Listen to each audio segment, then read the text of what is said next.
Bueno, por supuesto, emblemático, que grabara también el trío de los errantes en nuestra provincia de Condesuyos, en Chuquibamba, capital de bonitos parajes, de hermosos paisajes, de una amplia cultura prehispánica, y por qué también, por supuesto, el canto y la poesía en los errantes. Este guayno, grabado hace años, 1862, especialmente para el disco Yensa, para la disquera Yensa, Chumbiambrita, el guayno que firma también el maestro Gilberto Cueva Fernández. Por allá arriba, por allá abajo. Escúchenlo en el día de la canción arequipeña, aquí en el canal de Cervantes, y con nosotros, por supuesto, los errantes Juan Cervantes y el trío Chumbamba, los Cervantes, para cantar esta historia.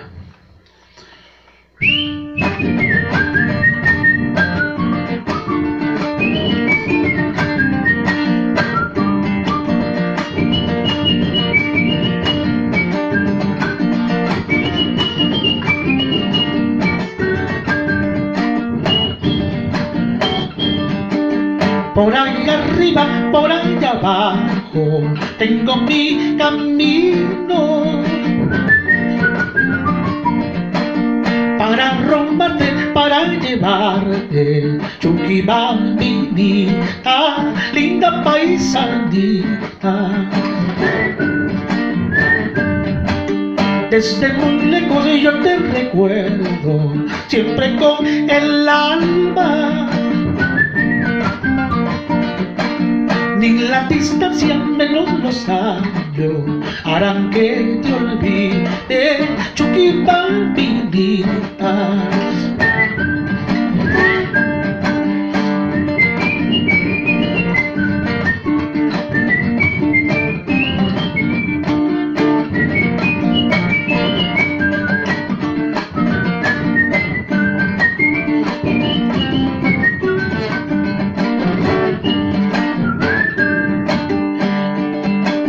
Al dedicarte mi triste canto, quiero que comprenda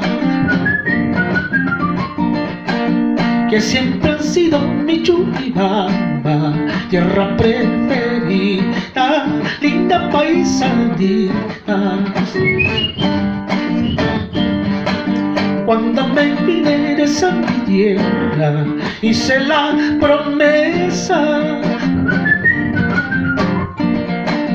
de conservarte dentro de mi pecho, y lo estoy cumpliendo, Chuquibambinita. Mele platate alaimuscarumi, mele platate alaimuscarumi, amaina canchu guajarcaisilla, amaina canchu guajarcaisilla.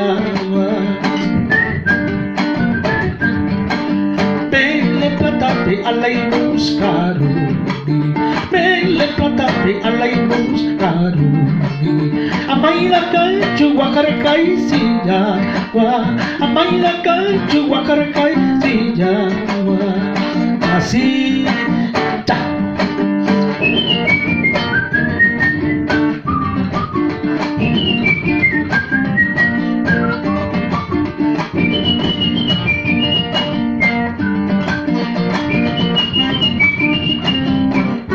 Cuenta conmigo.